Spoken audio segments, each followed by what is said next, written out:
What the occasion of sister stick to boy. स्वागत है आपका हमारी ऑडियो सीरीज़ की नई ऑडियो बुक में। पिछली ऑडियो सीरीज़ में हमने देखा था कि वो किस तरह के ओकेशन थे जहाँ पे लड़के की दीदी ने लड़के पर स्ट्रिक्ट बिहेव किया। तो इस ऑडियो सीरीज़ के इस ऑडियो बुक में 5 नए ओकेशन पर भी हम प्रकाश डालेंगे। तो चलिए शुरू करते हैं। First, sister stick to boys fap. Sunday का दिन था और सभी अपने घर पे थे। सब कुछ नॉर्मल चल रहा था। तो क्या हुआ कि उन्होंने कुछ कपड़े बाहर सूखने के लिए डाले हुए थे जो कि 2 दिन से सूख रहे थे। तो लड़के की मम्मी कहती है कि हिमांशी जाके बाहर से कपड़े उठाकर लाओ। लड़के की दीदी बाहर से कपड़े उठाकर लाती है और अंदर वाले बेडरूम में कपड़े लेकर आती है कि वह देखती है कि लड़का बेड पर उल्टा लेटकर मोबाइल में लड़कियों की फ़ोटो देखकर मास्टरबेट कर रहा था, यानी कि वह उल्टा लेटकर ज़ोर ज़ोर से हिल डुल रहा था। तब लड़के की सिस्टर बाहर से कपड़े लेकर बेडरूम में आती है और वह लड़के को देखती है और उसे टोकती है। कैसा हो रहा है बिस्तर में, चल उठ कर बैठ। तब लड़का एकदम से डर जाता है और उठकर बैठता है। तब लड़के की सिस्टर लड़के पर स्ट्रिक्ट होती है। क्यों रोहन, तुझे कोई काम नहीं है क्या? जब देखो बिस्तर पर लेटकर उल्टी सीधी हरकतें करते रहता है। तुझे ज़रा सी भी शर्म नहीं आती कि मेरे घर में मम्मी पापा हैं, मेरी दीदी है। अगर कोई मुझे ऐसी हरकतें करते देखे तो क्या सोचेंगे तेरे बारे में? आज संडे है, इसका मतलब यह नहीं कि तू अपना समय बर्बाद करेगा। तुझे कोई होमवर्क नहीं मिला क्या स्कूल से? और नहीं भी मिला तो तू पढ़ाई नहीं कर सकता? कम से कम इतनी अंडरस्टैंडिंग तो होनी चाहिए कि स्कूल में जो पढ़ाया जाता है उसे रिवीजन कर लूँ। और फ़ोन में क्या देख रहा है, दिखा जरा। लड़के के नखरे करने पर उसकी सिस्टर स्ट्रिक्टली फ़ोन मांगती है। उसके बाद लड़के का क्या हुआ देखिए। बदतमीज लड़के, ये क्या देख रहा है तू फ़ोन में? हाँ, लड़की की फ़ोटो देखकर तू बिस्तर में लेटकर गंदी हरकतें कर रहा है। शर्म आनी चाहिए तुझे ऐसी हरकत करते हुए। तुझे रियलाइज़ नहीं होता क्या कि तेरे घर में भी एक सिस्टर है? अगर कोई तेरी सिस्टर के बारे में ऐसी सोच रखेगा तो तुझे कैसा लगेगा? थोड़ी तो शर्म कर। ऐसी हरकत करने से पहले तो मोबाइल में जिस लड़की की फ़ोटो देखकर गंदी हरकत कर रहा है वह भी तो कोई होगी, वह भी तो किसी की सिस्टर होगी। शर्म कर रोहन, तेरे घर में भी एक बहन है। तब लड़का गिल्ट फील करता है और वाकई ही उसे शर्म आने लगती है अपनी हरकतों से। तो वह दीदी को सॉरी कहता है पर उसकी सिस्टर कान पकड़वा के उसे सॉरी बुलवाती है।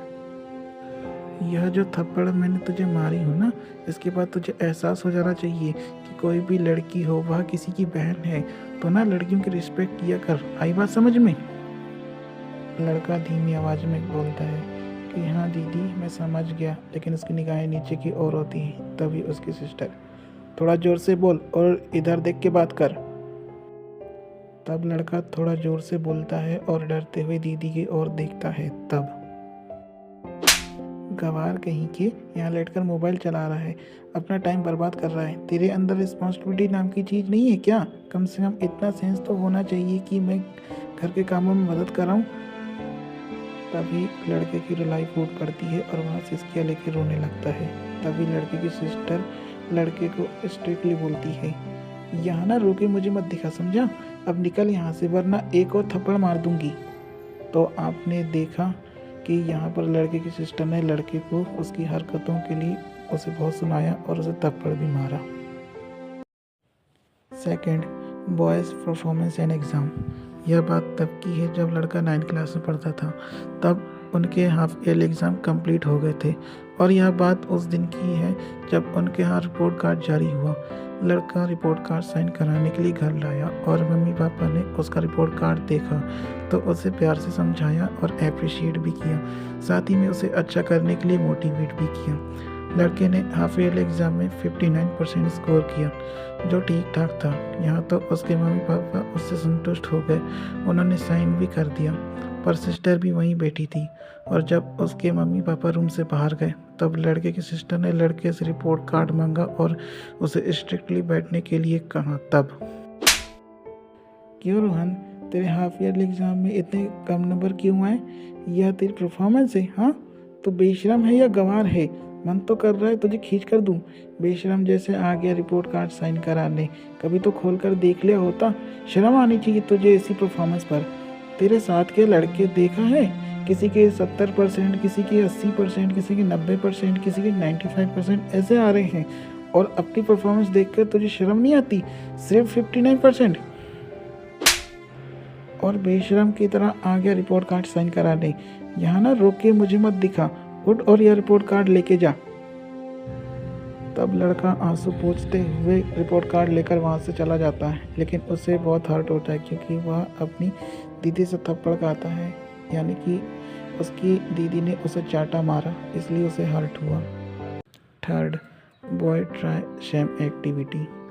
तो यह बात तब की है जब लड़के के यहाँ होम थिएटर लाए थे, और होम थिएटर सेटअप करने के बाद लड़के को तकलीफ़ होती थी, क्योंकि जब भी होम थिएटर प्ले होता और गाने का जो भी बेस बजता उसमें पिलो पूरी तरह वाइब्रेट होती, और लड़का कई बार होम थिएटर प्ले होने के दौरान तकिए को छूकर देखता और हाथ लगाते ही उसे ऐसा एहसास होता कि तकिया में जो गाने बज रहे हैं उन गानों में तकिया वाइब्रेट कर रही है।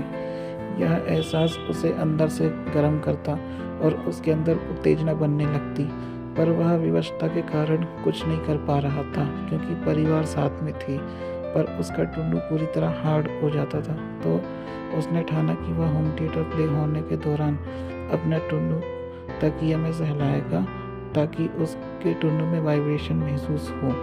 एक दिन की बात है जब हमेशा की तरह होम थिएटर प्ले हो रहा था, तभी लड़के की सिस्टर की सहेली बाहर आई और वह अपनी सहेली से मिलने चली गई। तब लड़के ने देखा कि टीवी वाले रूम में कोई नहीं है और होम थिएटर प्ले हो रखा है, तो वह चुपचाप आता है और आते ही तकिए को छूकर देखता है जहाँ पर तकिया सॉन्ग पर वाइब्रेट हो रही है, और हाथ लगाने पर उसका टुन्नू हार्ड हो जाता है। होम थिएटर पर टेबल के बीच थोड़ा सा गैप होता है, तो लड़का बीच में जाकर अपनी स्टैंड अप पोजीशन में आता है और अपना टुन्नू वाइब्रेट हो रही तकिया पे लगाता है, जिसकी वजह से उसका टुन्नू वाइब्रेट होने लगता है, जिसकी वजह से लड़के को अलग और सेक्सी महसूस हो रहा था। सॉन्ग पर जैसे वैसे बेस और वाइब्रेशन बज रही थी, तो लड़के को अपने टुन्नू में सॉन्ग के हिसाब से वॉइस और वाइब्रेशन महसूस हो रही थी, और लड़का अपने टुन्नू को आगे पीछे करने लगा और उसको टुन्नू ज़्यादा इरेक्ट हो गया था और वह आगे पीछे अपने टुन्नू को करने लगा, और इस दौरान उसकी टांगें जोर जोर से काँप रही थी। फिर उसकी सिस्टर अपनी सहेली से बात करके घर के अंदर आती है, और घर के अंदर आते ही, ए लड़की क्या कर रहा है वहाँ पर, बताऊँ क्या तुझे अभी, चल वहाँ से निकल। लड़का घबरा जाता है और जल्दी से वहाँ से निकलता है। तब क्यों रे, क्या कर रहा था होम थिएटर के पास? तुझे पता है ना वहाँ पे होम थिएटर मुश्किल से प्लेस किया हुआ है और चलते अप्लायंसेस के पास जाके चिपक रहा है। तुझे अकल है कि नहीं? अभी होम थिएटर गिर जाता, 2000 रुपये का नुकसान हो जाता, तो उसका जिम्मेदार कौन होता? कम से कम इतना तो सोचना चाहिए कि कोई सामान लाए हैं, कोई इलेक्ट्रॉनिक चीज़ ली है यूज़ करने के लिए, तो उसकी कदर कर लूँ। अभी तो एक ही थप्पड़ मारी हूँ, दोबारा मुझे होम थिएटर के पास दिखा तो 2-4 थप्पड़ ऐसे दूंगी ना, तेरा मुंह लाल हो जाएगा। चल निकल यहाँ से, गंवार कहीं का। इस ओकेशन में लड़का अपनी हरकतों से बहुत शर्मिंदा होता है और दीदी से थप्पड़ खाने पर उसे रोना आने लगता है और वह आंसू पोंछते हुए वहाँ से निकल जाता है। और उसी रात जब सब खाना पीना खाकर सोने की तैयारी में होते हैं और लड़के के मम्मी पापा सो जाते हैं और लड़के की सिस्टर हमेशा की तरह किचन क्लीन करके और बर्तन धोकर सोने आती है, तब वह देखती है कि लड़का फिर से मोबाइल में लड़की की फ़ोटो देखकर बिस्तर में हिल डुल रहा है। तभी लड़के की सिस्टर लड़के के सिर में मारते हुए कहती है, क्यों रोहन, तुझे समझ नहीं आती क्या एक बार में? तभी लड़के को सिर में मार पड़ने के बाद वह मोबाइल बंद करके सो जाता है, पर वह सहमा होता है और आंख बंद करके लेटा रहता है। तभी सिस्टर अपने आप से, बिल्कुल ही बेशरम हो गया है यह लड़का, यह नहीं कि किसी ने एक बार समझाया तो मान ले, बिल्कुल किसी को तो कुछ समझता ही नहीं है कि कोई लड़की होने के नाते समझा रही है कि लड़कियों की रिस्पेक्ट कर, पर पता नहीं अपने आप को क्या समझता है। अभी दिन में भी चाटा खाने के बाद भी अकल नहीं आई इस लड़के को, पता नहीं कब सुधरेगा, गंवार कहीं का। और यह कहते हुए लड़के की सिस्टर गुस्से में सो जाती है। तो आपने देखा कि लड़के की सिस्टर ने एक लड़की होने के नाते लड़के को थप्पड़ मार के समझाया कि हर लड़की की रिस्पेक्ट किया कर, पर लड़का तो बेशरम है। पर लड़के ने दीदी की बातें सुन ली थी और सुनने के बाद उसे हर्ट हुआ और उसे धीरे धीरे रोना आने लगा। 4th, boy waste petrol. लड़के के घर में स्कूटी है जो कि उसकी दीदी को उसके मम्मी पापा ने कॉलेज जाने के लिए दिलाए थे, और वो थी एक्टिवा 6G, और वहाँ उससे रोज़ कॉलेज आना जाना करती थी और बाकी घर के काम और अपने काम के लिए भी स्कूटी का इस्तेमाल करती थी। आपको पता होगा कि अभी पेट्रोल के दाम घटते बढ़ते रहते हैं और आज के टाइम में पेट्रोल महंगा हो गया है, तो उन्हें स्कूटी मैनेज करने के लिए स्कूटी का काम यूज़ करना पड़ता है।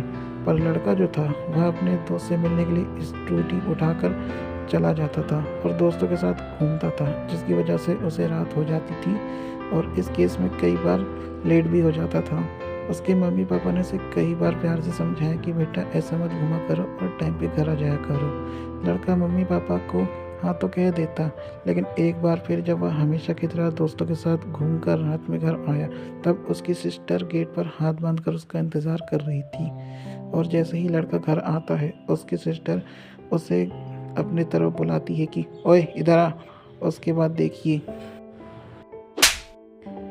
क्यों रे बदतमीज लड़के, स्कूटी तेरे बाप की है क्या जो तू हर बार लेके चले जाता है? क्यों, पैसे पेड़ पर बलते हैं क्या जो तू हर रोज़ पेट्रोल बर्बाद कर रहा है? तुझे इतना सेंस नहीं है क्या कि कोई तुझे समझा रहा है तो मैं समझूं? तुझे इतनी भी अकल नहीं है कि अभी पेट्रोल महंगा चल रहा है? लड़का गाल पे हाथ रखते हुए कहता है कि दीदी, वहाँ मेरा दोस्त है ना, वह उसका घर दूर है, इसलिए मुझे स्कूटी से जाना पड़ता है। चुप, मुंह बंद कर, समझा? और मुझे मत बता ये सब। तुझे मम्मी पापा 2 दिन से समझा रहे हैं कि घर जल्दी आया कर, पेट्रोल बर्बाद मत किया कर। तुझे समझ नहीं आती क्या? वह पागल है क्या जो तुझे हर रोज़ समझाते हैं? और मैंने देखी कि तू कैसे उनकी बातों को नज़रअंदाज कर रहा है। 2-4 थप्पड़े से दूंगी ना, स्कूटी ले जाना भूल जाएगा। जा अब, यहाँ बेशरम की तरह क्यों खड़ा है? और जाकर सबसे पहले मम्मी पापा को सॉरी बोल। बेटा, बिना सॉरी बोले गया ना तो वहीं आके 2-4 थप्पड़े से खींच के दूंगी ना, मुँह लाल हो जाएगा तेरा। अपनी सिस्टर से थप्पड़ खाने और इतना सुनने के बाद लड़का उदास हो जाता है और गाल में हाथ रखते हुए चुपचाप स्कूटी रख देता है और जाके मम्मी पापा से सॉरी बोलता है। और यहाँ पे वह अपनी सिस्टर से थप्पड़ खाने के लिए बच जाता है, नहीं तो यहाँ भी वह मम्मी पापा के सामने अपनी सिस्टर से थप्पड़ खाता। 5th, boy attempt love from sister. क्या आपको पता है कि लड़के ने अपनी सिस्टर को प्यार जताने की कोशिश की? जी हाँ, और ये हुआ है जब लड़का टीनेज में आया था। उस टाइम लड़के को अपनी सिस्टर से प्यार होने लगा था और वह जब भी अपनी सिस्टर को देखता उसके अंदर प्यार उमड़ने लगता।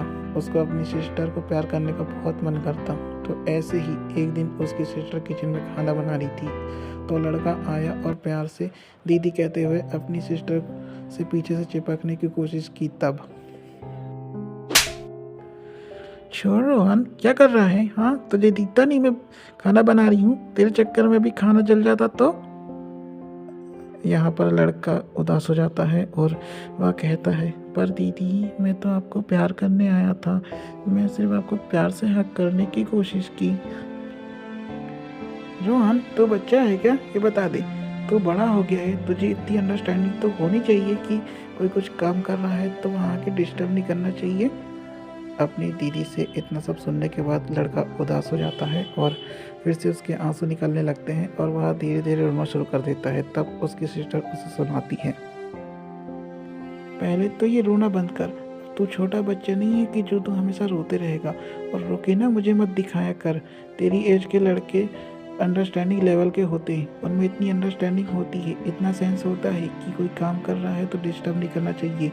कम से कम वे अपना सोचते हैं, रिस्पॉन्सिबिलिटी के ना बारे में, अपनी पढ़ाई के बारे में, अपने करियर के बारे में। और एक बात सुन, यह जो प्यार तू जता रहा है ना, यह प्यार तुझे कुछ नहीं देगा, इसलिए प्यार में पढ़ना बंद कर और अंडरस्टैंडिंग पर्सन बन, समझा?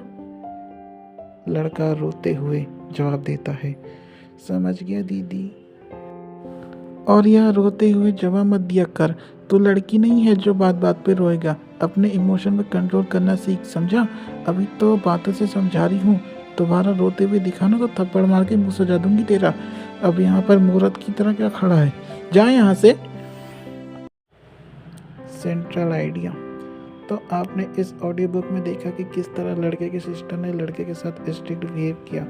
जो पिछली ऑडियो सीरीज़ थी उस ऑडियो बुक में भी कुछ ऐसे मौके थे जहाँ पर लड़के की सिस्टर ने लड़के के साथ यह व्यवहार किया।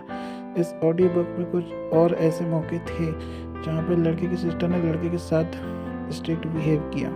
जैसे कि हमने पिछले ऑडियो बुक के सेंट्रल आइडिया में बताया था कि यह जो कॉल ली गई लड़के को सुधारने के लिए, यह कुछ ज़्यादा ही कॉल बुरी बनते जा रही है, क्योंकि इस दौरान लड़के की सिस्टर उस पर स्ट्रिक्ट तो हो रही है, पर हर बार हमें यह देखने मिला कि उसने कभी लड़के को प्यार से मनाया नहीं या फिर उसे समझाया नहीं, और कभी जब उसका हाथ उठता लड़के पर तो वह उसे कभी प्यार से मनाने की कोशिश भी नहीं करती। और जो लास्ट में हमने कहा था कि आप अपने से इतना स्ट्रिक्ट होते हैं तो उसे उतना ही प्यार दीजिए ताकि वह आपसे दूर ना हो। यह तो रही पिछली ऑडियो सीरीज़ की बात। इस ऑडियो सीरीज़ का सेंट्रल आइडिया अगर देखें तो यहाँ भी ऐसे मौके थे जहाँ पर लड़के की सिस्टर ने लड़के को यहाँ भी नहीं छोड़ा। हम भली भांति जानते हैं कि लड़के की सिस्टर स्ट्रिक्ट है, बट यहाँ पर लड़के को भी अंडरस्टैंडिंग होनी चाहिए कि होम थिएटर इतनी मुश्किल से प्लेस किया हुआ है, अगर उससे धक्का लग जाता, वह गिर जाता तो 2000 रुपये का नुकसान हो जाता। साथ ही में पेट्रोल के दाम अभी बढ़े हुए हैं। 1 महीने का बजट लेकर चलते हुए इंसान को उसे मैनेज करना चाहिए, जो उसके मम्मी पापा और उसकी सिस्टर कर रही है। पर कोई है जो हर दिन पेट्रोल बर्बाद करता है, तो यहाँ पर गलत हुआ है, ना कि उसकी सिस्टर। अगर आपको बचपन में अपने मम्मी पापा का प्यार मिला तो आप भाग्यशाली है, और अगर आपकी दीदी आपको आज भी प्यार करती है तो आप भाग्यशाली है, और आपसे भाग्यशाली इंसान कोई नहीं है इस दुनिया में। मगर कहते हैं ना कि कुछ इंसान ऐसे होते हैं जिन्हें मम्मी पापा का प्यार नसीब तो हो जाता है, पर कुछ ऐसे होते हैं जिन्हें दीदी का प्यार नसीब नहीं होता, जबकि वह बड़े हो चुके हैं। और जब आपकी दीदी आपको प्यार नहीं दे रही तो आपको कारण पता है, तो आपकी समझदारी इसी में होना चाहिए कि अब दोबारा प्यार के लिए ना जाएं। इस ऑडियो बुक में इतना ही। मिलेंगे ऑडियो सीरीज़ की नए ऑडियो बुक के साथ, तब तक के लिए धन्यवाद।